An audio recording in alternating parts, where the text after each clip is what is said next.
मैं आपको वो रणनीति बताऊंगा, वो स्ट्रेटेजी बताऊंगा जिस स्ट्रेटेजी से मैंने मैथ्स में 100 आउट ऑफ 100 लाया। आप देखना कॉपी कभी भी चेक होती है, आपके 100 में से अगर 95 मार्क्स आए और 5 नंबर जहां कटे आपको वो याद रहता है, एज कम्पेयर टू 95 जहां वो याद नहीं रहता है। अगर कोई आपसे कहे कि मैथ्स में 100 आउट ऑफ 100 लाना क्या इजी है, क्या ये पॉसिबल है, तो आपका क्या आंसर आता वहां से कि नहीं ये तो इम्पॉसिबल है।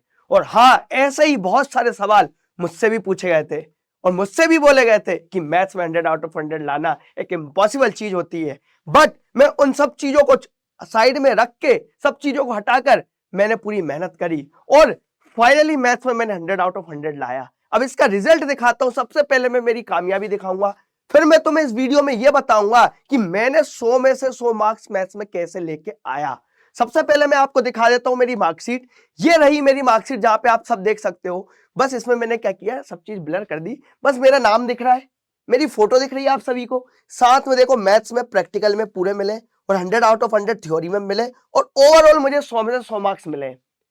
ये रहा प्रूफ। इसका मतलब ये नहीं कि मैं आपको सिर्फ बता के चला जाऊंगा, मैं आपको वो रणनीति बताऊंगा, वो स्ट्रेटेजी बताऊंगा जिस स्ट्रेटेजी से मैंने मैथ्स में 100 आउट ऑफ 100 लाया। बस आप इस स्ट्रेटेजी को फॉलो करो और मैं बोलता हूं जब मैं ला सकता हूं तो तुम भी ला सकते हो। बस ध्यान से सुनना, एक एक शब्द ध्यान से सुनना। मेरी दिनचर्या कैसी रहती थी और मेरा पढ़ने का अप्रोच कैसा रहता था मैथ्स का, बस वो देखना और 100 में से 100 मार्क्स तुम्हारे कहीं नहीं गए। बस उसको अच्छे से सुनना, उसको अच्छे से समझना, ठीक है। अब मैं बता रहा हूं मैंने लेके कैसे आया। सबसे पहली चीज मैं आपसे बोल रहा हूं, पहले बनाओ फॉर्मूला कॉपी। 10th क्लास में हो या 12th क्लास में हो, आपको क्या करना है, पूरे चैप्टर्स में जो जो फॉर्मूले यूज हुए उसकी आपको एक कॉपी बनानी है। चैप्टर 1 लिखना है। चैप्टर 1 लिखने के बाद जितने भी फॉर्मूले उस चैप्टर में यूज हुए हैं वो सब आपने क्या किए, बना लिए, लिख लिए। लिख के रख लिए। याद कैसे करना मैं बताऊंगा। लिख के आपने रख लिए, मात्र आपके 50 पेज में सब कुछ हो जाएंगे 12th क्लास के और मात्र 20 पेज में हो जाएंगे पूरे 10th क्लास के। उसके बाद आपको दूसरी कॉपी बनानी है। मैंने बोला आपको 2 कॉपी बनानी है। पहली कॉपी बनानी किसकी, फॉर्मूला कॉपी, और दूसरी कॉपी किसकी बनानी है, कंसेप्चुअल कॉपी। मैं यहां पे शॉर्ट नोट्स की बात नहीं कर रहा हूं, मैं बात कर रहा हूं कंसेप्चुअल कॉपी की।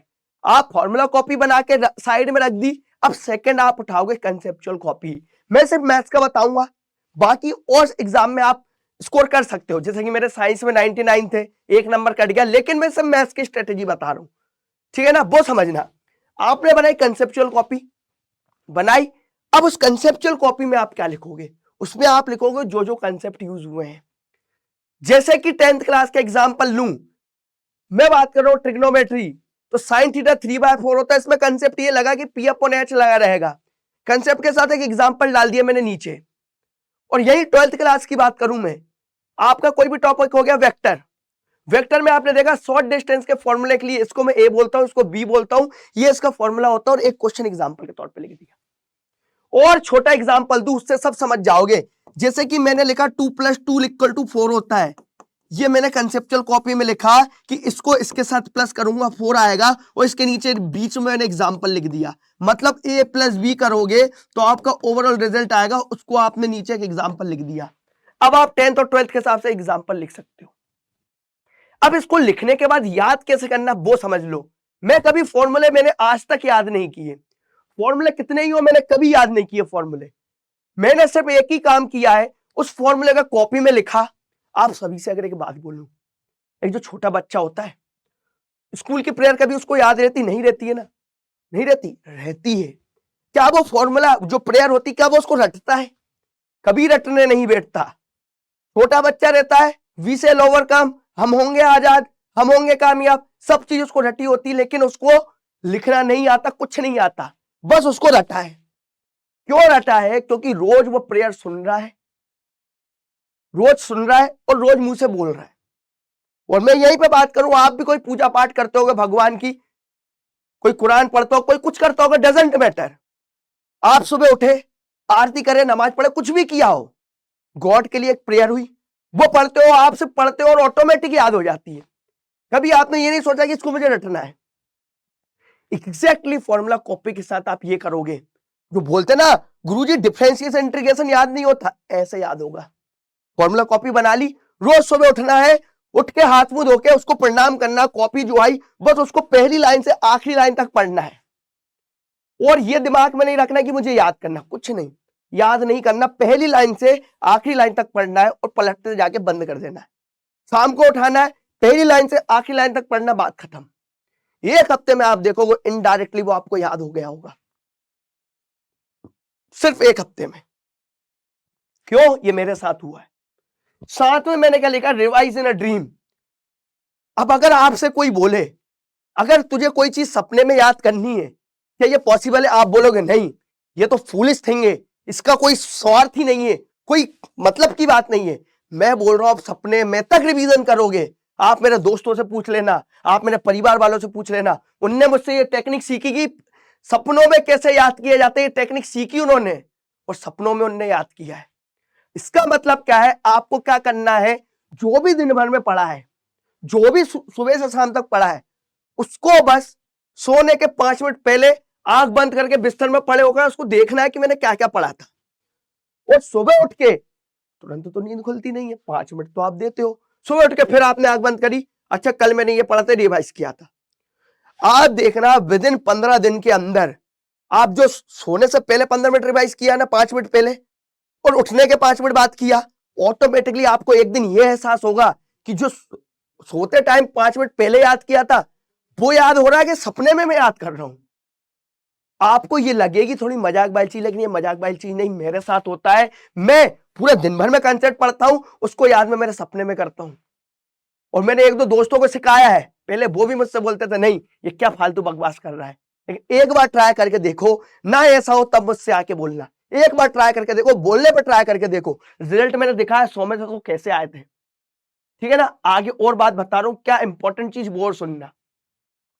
मैं बोल रहा हूं फॉर्मूला फ्रेंड फैमिली। अब देखो, सपोज 1 महीने तक आपने फॉलो कर लिया कि पहली लाइन पढ़ी और आखिरी तक गए, याद हो गई ऑटोमेटिक। अब पता मैं खुद को एनालाइज कैसे किया करता था वो सुनना।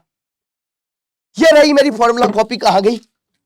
ये फॉर्मूला कॉपी रही, बीच में से एक रैंडम एक पेज उठाया मैंने, बीच में से एक रैंडम पेज, मैंने मेरे दोस्त को फॉर्मूला कॉपी दे दी, उससे बोला कि इस कॉपी में से बन से कोई भी एक बीच में से एक पेज उठा और जो तुझे दिख जाए तू मुझसे पूछ ले।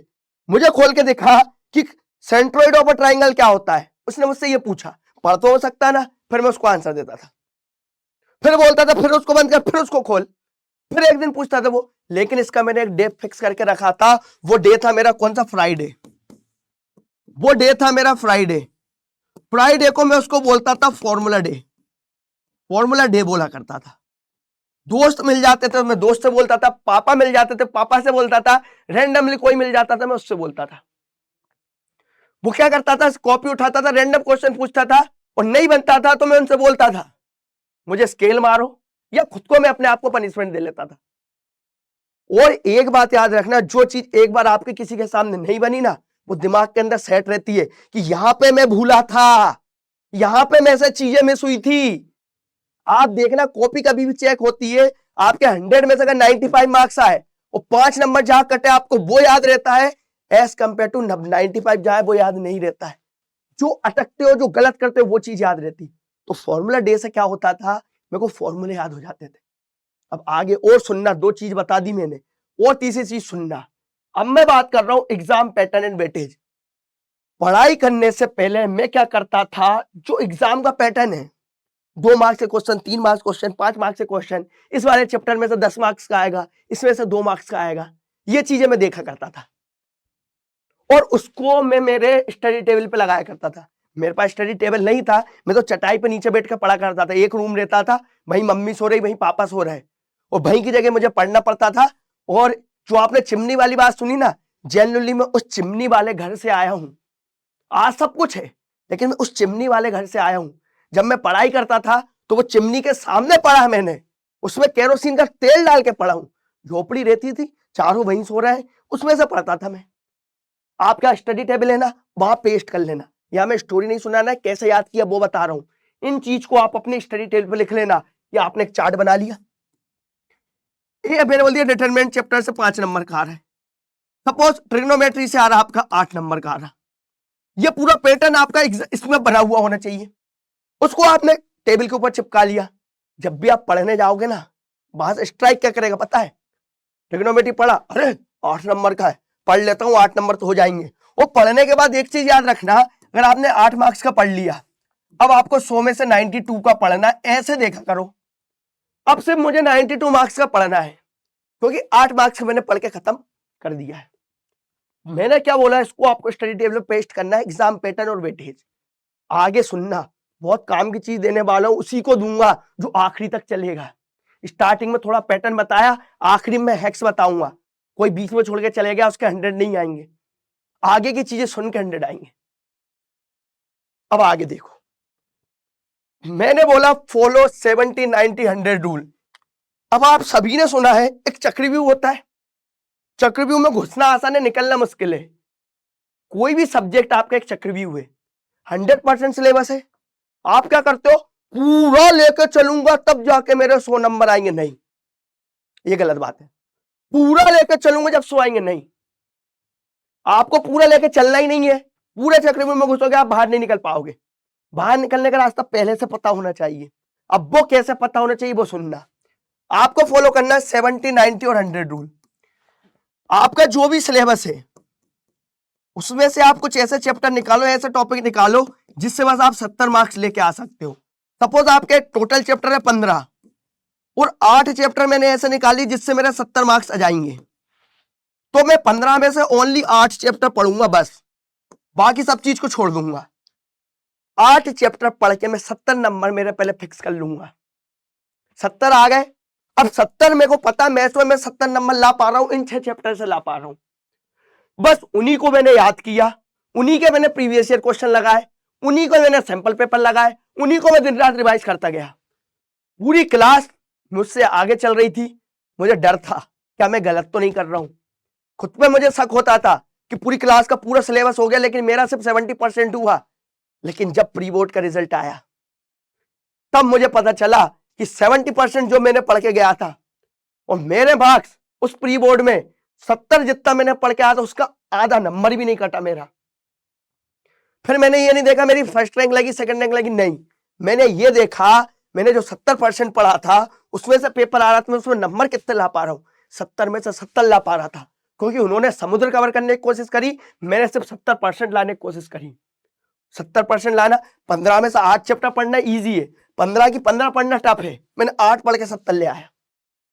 अब जब मेरा 70 में फुल कॉन्फिडेंस हो गया, अच्छे से सुनना, जब मेरा 70% कंफर्म हो गया तब मैं गया 90 पे। अब मैंने 8 में प्लस और चैप्टर करे 5 चैप्टर जिससे मैं 90 नंबर ला पाऊं, बस मैंने बाकी चैप्टर छोड़ दिए। मैंने 15 में से ओनली 13 चैप्टर पढ़ना, ये हो गया ना, तब मैंने 13 चैप्टर उठाए। 13 चैप्टर मेरे 3-4 चैप्टर ऐड करे, उनको याद किया, उनको याद करने के बाद मुझे इतना पता चल गया अब मैं 90 नंबर ला सकता हूं। और कोई माई का लाल नहीं जो मुझे 90 नंबर लाने से रोक दे, क्योंकि मैंने पूरे चैप्टर नहीं पढ़े, जितना पढ़ा उतना मुझे याद है। इसमें कहीं से भी क्वेश्चन पूछ लो, डजंट मैटर, कहीं से पूछ ले। फिर मेरा जब 90 में कॉन्फिडेंस बूस्ट अप हुआ, पहले 70 था, इसके प्रीवियस ईयर क्वेश्चन लगाए, इसके सैंपल पेपर लगाए, इसका रिवाइज किया, इसका फॉर्मूला कॉपी, सब कुछ इसका किया, फिर मैं 90 पे आया।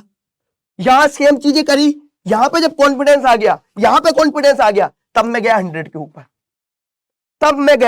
के ऊपर, अब मैंने 100% सिलेबस देखा और 100% सिलेबस देख के यस अब मैं 100 ला सकता हूं। अब मुझे पता चक्रव्यूह से कैसे बाहर निकलना है। 70 ला के मैं चक्रव्यूह के अंदर घुसा, बाहर आ गया वापस। अब तुम कुछ भी पूछ लो, इतनी एरिया में जाऊंगा वापस आ जाऊंगा, कोई इतने एरिया मुझे टच नहीं कर सकता। फिर 90 गया, थोड़ा और आगे गया, फिर वहां से वापस आ गया। अब मुझे पीछे लाना पता चल गया, अब मैं गया 100 के पास, वहां से वापस आ गया। अब कुछ भी पूछ लो। एक चीज और सुनना साथ में, क्या चीज है वो ये समझना। इतना समझ में आया मैं क्या बोलना चाह रहा हूं, आप सुनना। PYQ 5 साल, मैंने बोला असली रणभूमि, तैयारी सब बच्चा करता है, मैं बोल रहा हूं असली रणभूमि, असली युद्ध भूमि में जाना है तो आपको उस रणभूमि और युद्ध भूमि के बारे में अंदाजा होना चाहिए। वो अंदाजा आपको लगेगा कहां से, प्रीवियस ईयर क्वेश्चन से। आपको यह पता चल जाएगा कि सामने वाले में कितनी ताकत है, सामने वाले के पास कितनी गोली है, कितनी बारूद है, कितनी दम है, कितने धनुष है, कितने बाण हैं, सब आपको पता चल जाएगा। किससे? प्रीवियस ईयर क्वेश्चन से। मेरे पास हर सब्जेक्ट के 5-5 साल के प्रीवियस ईयर क्वेश्चन की फोटोकॉपी रहा करती थी। उस टाइम पे मैं लिख के रखता था, पैसे थे नहीं, कॉपी दूसरे की देखना है, उसका सैंपल पेपर लेने एक दिन के लिए मांगता था और पूरा नोट करके रख लेता था। आपके पास रिसोर्स है, मोबाइल है, सब कुछ है, आप पुराने 5 साल के पेपर आप लिख लेके आ सकते हो, फोटोकॉपी ला सकते हो। 5 साल के पेपर आपके सामने होने चाहिए। आपने चैप्टर पढ़ा कोऑर्डिनेट ज्योमेट्री, तो 5 साल के पेपर में कहां कहां कोऑर्डिनेट ज्योमेट्री उसमें सर्कल होना चाहिए। आपने पढ़ा वेक्टर, पता होना चाहिए। 5 साल के पेपर से आपको एक रणभूमि का आइडिया लग जाएगा कि इसके बाहर ये रणभूमि में नहीं है। इसका मेन फंडा आता है ऐसे करके चक्र घुमा के मारना, तो इस चक्र को मैं कैसे टैकल करूंगा। सही है, सही है। तो यहां से प्रीवियस ईयर 5 साल के पेपर घुटे हुए होने चाहिए दिमाग के अंदर। उनने बोल दिया शॉर्टेस्ट डिस्टेंस का फॉर्मूला कहां पूछते हैं? अरे वेक्टर अलजेब्रा में पूछते हैं। 2023 में पूछा था, 22 में पूछा था और 19 में पूछा था। उन्होंने पूछा प्रोबेबिलिटी का एलिमेंट्री इवेंट कहां से आता है? अरे 2018 में पूछा था, उसका 23 में पूछा था, तब से क्वेश्चन नहीं पूछा। ऐसे रटे थे मुझे, हर एक क्वेश्चन के आंसर रटे थे। अच्छा इसका मीन निकालना, 35.6 आंसर आएगा इसका, चेक करके देख लेना। क्वेश्चन देख के आंसर बता देता था मैं। मजाक लग रहा होगा, आई नो, बहुत से लोगों को मजाक लग रहा होगा, लेकिन मेरे दोस्तों से पूछना, वो मुझे शुरू में बोलता था ये पगला है, बस 70% पढ़ता जबकि ये टॉप कर सकता है क्लास में, इसका दिमाग नहीं चलता। लेकिन उनको दिमाग अब पता चला जब 100 आउट ऑफ 100 आए। सर्च करके देख लेना, मार्कशीट दिखा दी मैंने। अब समझना अगली चीज, डिस्ट्रैक्शन। ये बहुत इंपॉर्टेंट चीज है, ये मेरे थ्रू सुन लेना, मैं डिस्ट्रैक्शंस को अवॉइड कैसे किया करता था। अब देखो आज के जमाने में डिस्ट्रैक्शन क्या है? इंस्टाग्राम, स्नैपचैट, मोबाइल फोन, ये सारी चीज डिस्ट्रैक्शन है। कुछ कुछ लव एरिया में चल जाते, लव सब में चल जाते, वो भी डिस्ट्रैक्शन है। दोस्तों के साथ घूमना डिस्ट्रैक्शन है। मेरे टाइम पे डिस्ट्रैक्शन ये रहता था, अरे यार सुबह मुझे काम करने भी जाना है, स्कूल भी जाना है, स्कूल जाने के बाद काम करके आना है कि कुछ पैसे भी आ जाए मेरे पास। बच्चों को पढ़ाने जाता था कोचिंग की, बाहर से पैसे आ जाए, 100 रुपए, 200 रुपए, 500 रुपए आ जाए। साथ में घर आके मम्मी की मदद करवाना। पिताजी किसान थे उस टाइम पे, तो उनके साथ जाके खेत में भी मेहनत करवाना पड़ता था। ये मेरे लिए डिस्ट्रैक्शन थे। अब घर पे आए, अब मैं घर पे आ गया, अब घर पे दीदी भी चेबे कर रही है, मम्मी अलग चेबे कर रही है, पापा अलग कर रहे हैं, आपस में बातें कर रहे हैं, दादाजी बैठे हैं, बातचीत चली रही है, और रूम है नहीं, एक ही जगह वहीं सोना वहीं पढ़ना।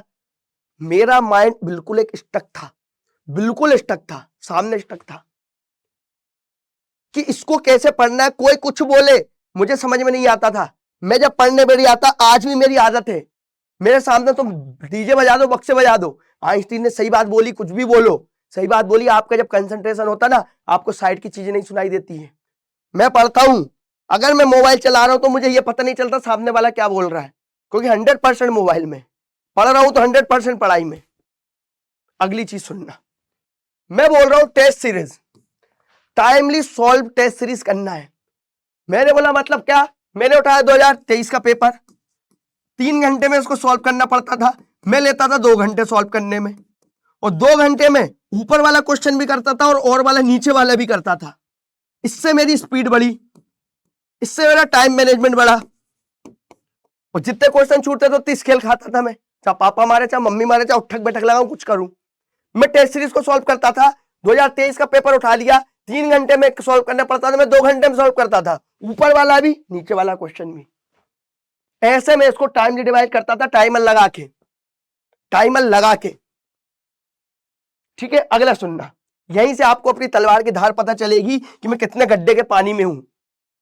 अगली चीज सुनना, अब मैं बोल रहा हूं बैक बेंचर और वीक स्टूडेंट। सबसे असली आपका अभ्यास का स्थान है तो बैक बेंचर और वीक स्टूडेंट।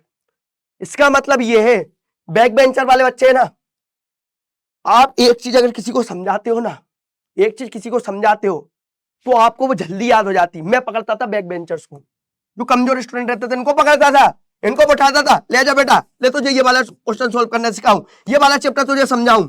वो तो ढूंढ ही रहा था कोई ऐसा दोस्त मिल जाए जो उसको 1 मिनट में पूरा चैप्टर समझा दे। इस दोस्त को समझा दिया, आप चाहो गलत समझाओ चाहो सही समझाओ, उसको तो सही लगेगा, क्योंकि टीचर से कहीं पढ़ा नहीं, बस उसको बैठ के मैं आजा आजा बेटा ये तुझे समझाऊं, ये करवाऊं, बस समझा देता था। अरे ट्रिग्नोमेट्री समझाओ बेटा, 3 लोगों को घेरा बनाया, ले ट्रिग्नोमेट्री समझाओ तुम सबको, उनको लगता है टॉपर है, आजा आजा आजा समझा दिया। ये करो तुम, बैक बेंचर्स को पकड़ो और अपना रिवीजन करो। 3 बार अगर 3 लोगों को पढ़ा दिया ना, दिमाग के अंदर चल जाएगी। और लास्ट चीज, सॉन्ग ऑफ कॉन्फिडेंस। कुछ गाने भी ऐसे सुनते रहो जिससे मोटिवेशन मिले। दर्दीले गाने को छोड़ के कर हर मैदान फतेह वाले सॉन्ग सुनो, तब जाके आपका थोड़ा मोटिवेशन बढ़ेगा। ये तो फोकट चीज डाली तुम्हारे से मोटिवेशन के लिए। लास्ट, अपने अंदर आत्मविश्वास होना कि मैं मेरी पूरी ताकत लगा दूंगा। जब मेरे पिताजी इतना संघर्ष करके ऑटो चला के पीठ दर्द करके पैसे कमा के ला रहे हैं, मेरी माताजी दूसरों घर में बर्तन मांज कर चीजें लेके आ रही है, पैसे लेके आ रही, तो मेरे फर्ज बनता है कि मैं मेरी 100% ताकत दूंगा। ठीक है ना? अब मेरी बात सुनना। अब मैंने आपको पहला बताया, आपको फॉर्मूला कॉपी बनानी है, शॉर्ट कंसेप्ट बनाने, वो शॉर्ट नोट्स बनाने की जगह मैंने क्या बोला था आपको, शॉर्ट नोट्स ना बनाते हो क्या बनाओगे, कंसेप्ट कॉपी। क्या बनाओगे? कंसेप्ट कॉपी बनाओगे। इसके बाद आप क्या करोगे, इनका फॉर्मूला डे रखोगे। फॉर्मूला डे रखने के बाद आपको क्या करना है, दोस्त या फैमिली या कोई भी मेंबर से बोलोगे इस दिन आपसे पूछे। एग्जाम का पैटर्न और एग्जाम का वेटेज आपको पता होना चाहिए। 5 साल के प्रीवियस और क्वेश्चन रटे हुए होने चाहिए। साथ में उनको प्रैक्टिस करना है, टाइमर के साथ 2 घंटे में सॉल्व करना है। और लास्टली आत्मविश्वास होना चाहिए कि मैं मेरी पूरी ताकत लगा दूंगा, और यहीं से तुम्हारे क्या जाएगा रिजल्ट 100 आउट ऑफ 100। इसके लिए एक चीज बताऊं, ये देख लो, यही तुम्हारा सबसे बड़ा मोटिवेशन। तुम्हारे गुरुजी जब ये चीजें लेके आ सकते हैं, तुम्हारे गुरुजी ये देखो और ये देखो, तो तुम भी ला सकते हो।